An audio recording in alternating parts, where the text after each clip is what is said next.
Good morning, dear students. How are you all? I hope you all are safe and healthy at your home.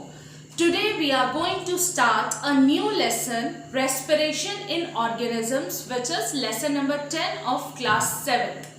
So before starting the lesson, first let's revise some few things that we have studied earlier.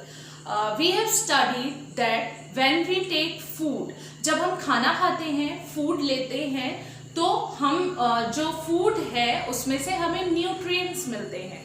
And we have also studied that why do we take food? We take food because it gives us energy for the daily activities that we perform.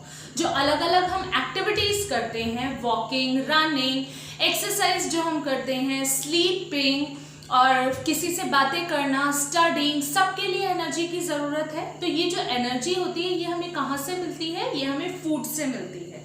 और कैसे मिलती है energy? We take in food, food हम खाते हैं. That food is broken down into the smaller substances. जो food है वो एक कॉम्प्लेक्स फॉर्म में प्रेजेंट होता है. अब वो कॉम्प्लेक्स फॉर्म ब्रेक होते हैं सिंपल सॉल्यूबल फॉर्म में, जिसको हमारा ब्लड एब्सॉर्ब कर सकता है. तो ये प्रोसेस क्या होता है? डाइजेशन का. The digestion process we have already studied. So as you can see here in the blackboard, what we take food first. Food contains nutrients in it. Nutrients, अलग अलग तरह के nutrients, fats, carbohydrates, proteins, vitamins, minerals, ये सब food में होता है जिनको हम nutrients कहते हैं. Now these nutrients are break down to simpler substances. Digestion का process होता है. different हमने steps पढ़े थे ना digestion में. तो पहला क्या होता है? इंजेशन. उसके बाद इंजेशन ये हो गया, फूड हमने खाया. Then what happens? Digestion. Digestion होता है. डाइजेशन में जो फूड हम खाते हैं वो कॉम्प्लेक्स फॉर्म में होता है and it gets converted into the simpler form and that process is called the digestion. Now what happens? This simpler forms, what happened to this simpler form? अब जो खाना हमारा ब्रेक डाउन हुआ है simple soluble form में, क्या होता है? Blood absorbs the simple food substances and transports it to various body parts. जो सिंपल न्यूट्रिएंट्स में कन्वर्ट हो गया फूड, ब्लड उसको एब्सॉर्ब करता है and it transports it to the different body parts. हमारे पूरे बॉडी में ब्लड फ्लो करता है. तो blood is a transporting material. जो भी हमारे पूरी बॉडी में जो चीज ट्रांसपोर्ट हो रही है, इधर से उधर जा रही है, वो ब्लड के थ्रू जाती है. तो जो सिंपल सॉल्यूबल फॉर्म में फूड कन्वर्ट हुआ, उसको ब्लड ने सॉल्यूबल फॉर्म में इसीलिए ही होता है. क्यों? ताकि ब्लड जो है वो लिक्विड है. अब जो चीज लिक्विड में सॉल्यूबल नहीं होगी तो ब्लड उसको नहीं ले जा सकता. तो फूड सिंपलर फॉर्म में सॉल्यूबल फॉर्म में कन्वर्ट होता है एंड देन एब्जॉर्प्शन होता है डाइजेशन के बाद, जिसमें ब्लड एब्जॉर्ब करता है simple food substances and it transports it to the different body cells. अब जो डाइजेस्टेड फूड है, सिंपल फूड मटेरियल है, वो बॉडी सेल्स तक पहुंच गया जहां पर उसको रिक्वायरमेंट थी फूड की. ठीक है, ये एक प्रोसेस हमारा कंप्लीट हो गया. Now comes the next process. अब क्या होता है? सेल्स तक फूड पहुंच गया है. अब वो हमें एनर्जी प्रोवाइड करता है. वो फूड एनर्जी प्रोवाइड करता है. अब ये जो एनर्जी प्रोवाइड कर रहा है, how this energy is, how do we get this energy? ये एनर्जी हमें कैसे मिलती है? This is the process of respiration. Respiration यही प्रोसेस है जो हमारा सेल्स में जो फूड पहुंच गया है वो कैसे एनर्जी प्रोवाइड करता है. So as you can see here in the definition, respiration, it is the process of breakdown of food to release energy. ये जो अब हमारे ब्लड ने सिंपल सॉल्यूबल सब्सटेंसेस में सिंपल सॉल्यूबल सब्सटेंसेस को एब्जॉर्ब किया था और डिफरेंट बॉडी पार्ट्स तक पहुंचाया था, जिससे हमें एनर्जी मिली थी, this process is called respiration. तो आपको समझ में आया? अब क्या हुआ? पहले डाइजेशन हुआ, फिर रेस्पिरेशन होता है. सेल्स तक डिफरेंट फूड मटेरियल्स पहुंच गए हैं डाइजेस्टेड फॉर्म में, सिंपल सॉल्यूबल फॉर्म में. अब वो एनर्जी रिलीज करते हैं by the process of respiration. So respiration is the process of breakdown of food to give energy or to release energy. जब इस फूड का ब्रेकडाउन होता है एनर्जी प्रोवाइड करने के लिए, उस प्रोसेस को रेस्पिरेशन कहते हैं. Now we all know that all living organisms respire. जितने भी लिविंग ऑर्गेनिजम्स प्रेजेंट हैं उन सब में रेस्पिरेशन का प्रोसेस होता है. They all take food to get energy. सबको ही एनर्जी की रिक्वायरमेंट होती है. Now respiration involves 2 steps. अब रेस्पिरेशन के आपके 2 स्टेप्स होते हैं. फर्स्ट है breathing which is also called external respiration and second one is cellular respiration. Breathing में क्या होता है? Simple the intake of air. जो हम एयर ब्रीथ करते हैं मीन्स एयर में हम क्या ब्रीथ करते हैं? We take in oxygen and we release carbon dioxide. तो सिंपल इनहेलेशन और एक्सहेलेशन का जो प्रोसेस है दैट कम्स अंडर ब्रीथिंग. तो रेस्पिरेशन में 2 स्टेप्स हुए. फर्स्ट ब्रीथिंग जिसमें हमने क्या किया? We take in oxygen rich air and we release the carbon dioxide rich air. Next comes cellular respiration. अब सेल्यूलर रेस्पिरेशन में क्या होता है? Cellular respiration involves the breakdown of food materials to give energy. And what happens in this? The glucose, basically glucose होता है जो हमारा food होता है, glucose is broken down to carbon dioxide and water. अब ये क्योंकि सेल्स के अंदर होता है, रेस्पिरेशन का जो प्रोसेस है it happens inside the cells. Cells के अंदर होता है, that is why it is called the cellular respiration. इसलिए इस प्रोसेस को सेल्यूलर रेस्पिरेशन कहते हैं. अब मैंने आपको पहले अभी बताया कि सेल्स में आपका डाइजेस्टेड फूड प्रेजेंट है, फूड वहां पहले से प्रेजेंट है. अब जो हम ऑक्सीजन रिच एयर इनहेल कर रहे हैं वो भी सेल्स तक आए. तो आपका जो फूड है और ऑक्सीजन दोनों कंबाइन होके एनर्जी को रिलीज करते हैं और and this process is called as respiration. इसलिए इसमें 2 प्रोसेसेस इन्वॉल्व होते हैं क्योंकि रेस्पिरेशन में हमें ऑक्सीजन की ज़रूरत होती है. जो हमने डाइजेशन से फूड जो ब्लड ने एब्जॉर्ब करके डिफरेंट बॉडी सेल्स तक पहुंचाया था तो वो तो पहले से प्रेजेंट है सेल्स में. अब हमें ऑक्सीजन भी चाहिए जो हम लेते हैं by the process of breathing. और फिर जो ऑक्सीजन अब सेल्स तक पहुंच गई, फूड वहां ऑलरेडी प्रेजेंट है, तो दोनों कंबाइन करके एनर्जी रिलीज करते हैं which comes under cellular respiration. And that is why the process of respiration involves 2 steps, breathing and cellular respiration. I hope it is clear now. Now coming to the types of respiration, there are 2 types of respiration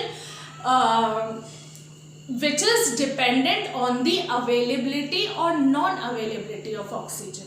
कुछ organisms होते हैं they respire in the presence of oxygen and there are some organisms which do not require oxygen for the respiration process. So first we will study about the aerobic respiration. Aerobic respiration means when respiration occurs in the presence of oxygen. Means जिस भी organisms को oxygen की ज़रूरत होती है respiration के लिए, like human beings, हम बिना ऑक्सीजन के रेस्पायर नहीं कर सकते क्योंकि हमारा जो हमें एनर्जी कब मिलती है? जब जो हमने खाना खाया वो ऑक्सीजन के साथ कंबाइन होगा तभी एनर्जी रिलीज होगी. तो जब तक हमें ऑक्सीजन नहीं मिलेगी रेस्पिरेशन का प्रोसेस नहीं होगा और हमें एनर्जी नहीं मिलेगी. तो हम जो रेस्पिरेशन करते हैं वो किस टाइप की रेस्पिरेशन है? That is the aerobic respiration which occurs in the presence of oxygen. अब क्या होता है? Glucose that is already present in the cell. जो यहाँ हमने पूरा प्रोसेस पढ़ा है, सेल्स में ऑलरेडी ग्लूकोज प्रेजेंट है जो कि सॉल्युबल फॉर्म में होता है. And when it combines with oxygen means glucose in the presence of oxygen gives carbon dioxide, water and energy. Or I can say that these are the end products of aerobic respiration. Carbon dioxide, water और energy end products हैं. If the question comes, what are the end products of aerobic respiration? So carbon dioxide, water and energy are the end products of aerobic respiration. ये aerobic respiration के and products है. And what is aerobic respiration? Aerobic respiration occurs or we can say aerobic respiration is a type of respiration in which glucose is broken down to carbon dioxide, water and energy, or glucose is broken down to release energy in the presence of oxygen. That process is called aerobic respiration. जब glucose का breakdown oxygen की presence में होता है energy release करने के लिए, वो प्रोसेस होता है हमारा aerobic respiration. Now coming to anaerobic respiration. I have said that some organisms can respire in the absence of oxygen. So it occurs in the absence of oxygen. The respiration which occurs in the absence of oxygen, that is the anaerobic respiration. अब इसमें क्या होता है? In this glucose in the absence of oxygen is broken down to alcohol, carbon dioxide, and it releases the small amount of energy. Yes, one point here in aerobic respiration is lots of energy is released in aerobic respiration. ये एक और basic difference है aerobic और अनाएरोबिक respiration में. Aerobic respiration के process में जो energy release होती है वो बहुत ज़्यादा क्वांटिटी में रिलीज होती है. But in anaerobic respiration only a small amount of energy is released. क्योंकि ग्लूकोज पूरी तरह से ऑक्सीडाइज्ड ही नहीं होता, क्योंकि यहाँ पे ऑक्सीजन की कमी है, ऑक्सीजन है ही नहीं, तो इसलिए ग्लूकोज का पूरी तरह से ऑक्सीडेशन ही नहीं होता. तो ग्लूकोज जब पूरी तरह से ब्रेकडाउन ही नहीं होगा तो एनर्जी अच्छे से रिलीज ही नहीं होगी, तो बहुत थोड़ी सी एनर्जी रिलीज होती है अनाएरोबिक रेस्पिरेशन में. Now here what are the end products of anaerobic respiration? Alcohol, carbon dioxide and small amount of energy are the end products of anaerobic respiration, and it occurs in the absence of oxygen. और जैसे कि ये aerobic respiration humans में होता है, अनाएरोबिक respiration कहाँ होता है? ईस्ट में. And the process is called fermentation. आपने देखा होगा जो डोसे का बैटर या बेकरी आइटम्स जो भी होते हैं सॉरी, जो केक्स हो गए, आपके पेस्ट्रीज होती हैं, ब्रेड्स होती हैं, वो थोड़े फ्लफी होते हैं ना, पफ्ड आइटम्स होते हैं, फूले आइटम्स होते हैं. इडली हो गई, डोसा हो गया, तो इन सब में क्या होता है? फर्मेंटेशन का प्रोसेस होता है. बेसिकली इन सब में ईस्ट डाला जाता है. ईस्ट जो है वो एनाएरोबिक रेस्पिरेशन परफॉर्म करता है. कैसे परफॉर्म करता है? ईस्ट रेस्पायर करता है इन द एब्सेंस ऑफ ऑक्सीजन. जो बैटर है उसमें जो कार्बन डाइऑक्साइड या ग्लूकोज प्रेजेंट है वो उस ग्लूकोज को कंज्यूम करता है और कार्बन डाइऑक्साइड गैस रिलीज करता है. तो बैटर में क्या हो गया? बबल्स आप जो देखते हो, जो एयर स्पेस प्रेजेंट होते हैं उसमें कार्बन डाइऑक्साइड गैस प्रेजेंट होती है. और जो बैटर आपका फ्लफी होता है, it is due to the evolution of carbon dioxide gas. और इस प्रोसेस को फर्मेंटेशन भी कहते हैं. Fermentation process is also used in the making of beers and wine. Wine और बियर जो बनाई जाती है वो भी इसी प्रोसेस से बनाई जाती है, क्योंकि इस प्रोसेस में क्या होता है? एल्कोहल भी फॉर्म हो रहा है, तो वाइन और बियर भी इसी प्रोसेस से बनाई जाती है with the help of anaerobic respiration. Yeast से, ईस्ट का यूज किया जाता है. So I hope now these two are clear to you, aerobic respiration और anaerobic respiration. Now I have told you that in human beings aerobic respiration takes place. हम जो human beings है oxygen का use करते हैं, तो इसलिए हमारे अंदर एरोबिक रेस्पिरेशन होती है. बट समटाइम्स जब हम बहुत ज़्यादा एक्सरसाइज करते हैं, when we perform very vigorous exercises, heavy exercise तो हमने कर ली, उस टाइम क्या होता है? हमें बहुत ज़्यादा एनर्जी की रिक्वायरमेंट होती है. We require lots of energy, क्योंकि ज़्यादा हमारा कंजप्शन हो रहा है ना एनर्जी का. जितना ज़्यादा हम वर्क करते हैं उतनी ज़्यादा हमें एनर्जी चाहिए. पर जो हम ऑक्सीजन ले रहे हैं वो तो लिमिटेड है. हम अपने हिसाब से तो ऑक्सीजन नहीं ले सकते ना, कि हमें अब ज़्यादा एनर्जी की ज़रूरत है तो हम ज़्यादा ऑक्सीजन ले लें, या हमें कम एनर्जी की जब ज़रूरत है तो हम कम ऑक्सीजन ले लें. ऐसा नहीं होता. तो ऑक्सीजन जो है एक लिमिटेड क्वांटिटी में ही ली जाती है और हमारी बॉडी में यूज़ होती है. तो उस टाइम क्या होता है? हमारी बॉडी में ऑक्सीजन की कमी हो जाती है जब हम एक्सरसाइज करते हैं, पर तब भी हमारी बॉडी में रेस्पिरेशन होता है.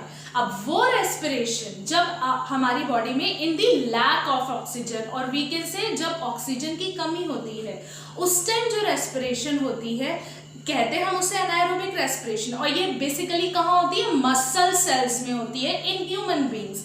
क्यों मसल सेल्स में, क्योंकि एक्सरसाइज करते हैं तो हमारी मसल्स यूज होती है, तो मसल सेल्स में होती है। और एक्सरसाइज करने के अगले दिन आप क्या फील करते हो कि हमारी मसल्स में, उस टाइम तो हमने एक्सरसाइज कर ली बट आफ्टर सम टाइम और next day we feel muscular pain होने लगता है हमारी मसल्स में, या क्रैम्प्स होने लगते हैं मसल्स में। वो किसकी वजह से होता है, क्योंकि जो मसल सेल्स में अनाएरोबिक रेस्पिरेशन हुई थी उस टाइम में, अब यहाँ तो हमारे अनाएरोबिक रेस्पिरेशन में अल्कोहल और CO2 प्रोड्यूस हुआ था, पर मसल सेल्स में, ह्यूमन बींग्स में लैक्टिक एसिड प्रोड्यूस होता है। जब ह्यूमन बींग्स में मसल सेल्स अनाएरोबिक रेस्पिरेशन करते हैं, the product form is lactic acid. तो ये लैक्टिक एसिड की प्रोडक्शन की वजह से ही हमारी मसल्स में क्रैम्प्स होने लगते हैं और हमारे बॉडी में पेन होने लगता है, मसल्स हमारी पेन करने लग जाती हैं। सो what happens in anaerobic respiration in muscle cells of human beings? The glucose is broken down in the absence of oxygen during the heavy exercise.